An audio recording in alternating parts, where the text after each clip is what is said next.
Hi everyone. In this brief chat, I would like to spend a few minutes reviewing the military strategies we see in the current situation between Ukraine and Russia. Since 1945, the world has fought very few interstate wars and no total wars where all restraint goes out the window and every available weapon is used. Most of the time, governments go to war when they think using force will achieve their policy goals.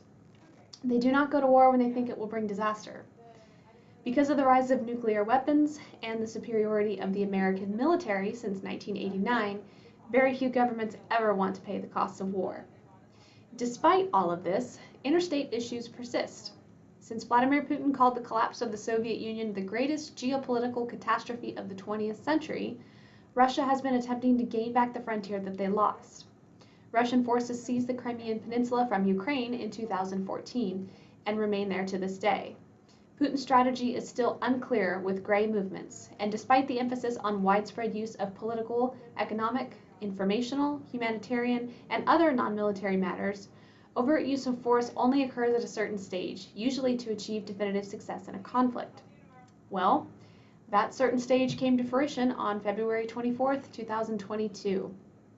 But when Russian forces entered Ukraine from the north, south, and east, they encountered stiff resistance, and Ukrainian troops held their ground. Putin used another Russian strategy just 3 days later, the escalate to de-escalate approach. This means using low-yield nuclear weapons to tell an enemy that if they do not back down, things could escalate quickly to all-out nuclear war. Putin essentially wants to bully Ukrainian leaders into giving him what he wants and get out from under the sanctions other countries, including the United States, have placed on Russia. Although every major shift in power in the past has involved massive violence, think hegemonic stability theory, this time might be different. Putin hopes that a new roadmap will be drawn to remake the world. This is a test of the West's ability to win a new kind of great power conflict.